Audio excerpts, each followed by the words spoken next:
Welcome back, everyone. Keith Horner is with us today. He's the superintendent out at Apollo Career Center. A lot of things going on out there. It's a busy time of year, and I know one of the things you guys have been busy with is high school enrollment. How are things going there? Things are good. Our applications online opened up in November, and our Jamie Buell, our admissions coordinator, will get out there soon to the member schools to talk to them about the opportunities that are here at Apollo Career Center. There's always been interest, obviously, in the skills that you guys provide for both high school and adults, but I get the sense now, and we're seeing commercials for it and ads from all over the nation about how the skills you guys provide are even more important and more in demand because we hear so much about high-tech jobs. Are you finding that, or that there's even more interest than in years past? Well, there's more interest on two different sides. One is there's more difference on behalf of kids and families to be able to enroll at Apollo Career Center on both our adult side and our high school side. And there's also more interest from employers who are looking for people who have some of those skills. So we're happy to be able to serve our community and kind of fill that void. Yeah, it keeps you busy. I know one thing that we don't always get the chance to talk about, and I think people need to know, is the community service that you guys are involved with, both staff and students. And I know you've been active with ARC and Camp Robin Rogers and things like that, and the Children's Garden down by the library. Give us a sense of why that's so important for you and kind of some of the hours you guys put in. Well, one of the things our vision statement mentions, talks about, making our students next ready to serve the community as a component of that. And so one of the things we want to do is make sure we're doing that in a couple different ways. One, we want to make sure we're putting good employees out into the workforce. And two, we want to make sure that we're serving our community. We think it's important to teach our kids that as well. So the All Abilities Playground was something that we had multiple programs work on. The ARC, as you mentioned, we've had students go to the food bank to work, and we're working with United Way on future projects as well. So it's just really important to be able to teach kids to be able to give back to the community, because most of these kids wind up living here in this community. We want them to be able to take care of it. Yeah, and you've talked about this before. I think there's two things that work, especially with the young people. I hate to age myself, but I think the young people really get into the community service aspect of it.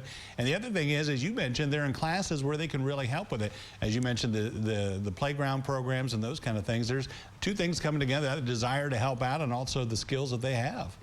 Absolutely. Our students, we prepared 60 military boxes to go to military personnel overseas, and that's something that we take a great deal of pride in. That's about our third year doing that project. Yeah, I know you mentioned earlier that the employers are really getting in contact with you guys and kind of help you out and talk about the needs that they have, and so you're always expanding programs or adding to.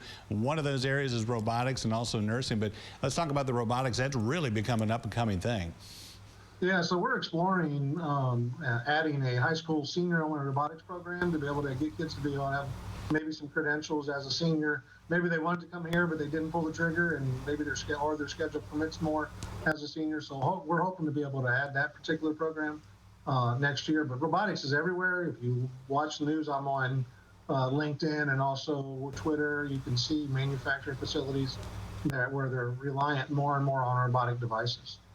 Yeah, we talk about those skills that employers are looking for. Boy, that's one of them. And it really gets fine-tuned. It's surprising, looking over the coursework of the robotics that you guys do. It really gets very detailed and really sets those students up for good jobs.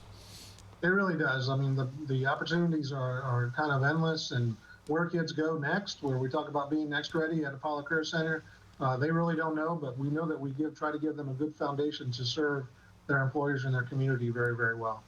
I know we've done stories with you guys with Grove and a lot of other plants about apprenticeships. Talk about that and how that's expanded. So we have a couple different perspectives of apprenticeships. We have true adult apprenticeships that we're working with multiple companies in electrical, tool and die, and industrial maintenance. Those have been very, very popular. That's grown tremendously over the last 4 years. When I say true apprenticeships, they're recognized through Apprentice Ohio, and they are the traditional apprenticeships that you see. We also use the term apprenticeships on our high school side. We have students who come to school for 2 weeks, and then they go to work for 2 weeks, and then they alternate in that pattern. Employers really like that model, and we have a number of kids doing that. That really, again, benefits the employers and also the student. They get to learn those skills on the job. Yeah, and as you said, sets them up for a job probably with that company. Keith, so much going on. We appreciate you taking time to talk with us. Always appreciate having us on. Thank you very much. You bet. Nice chatting with you. We'll be back right after this.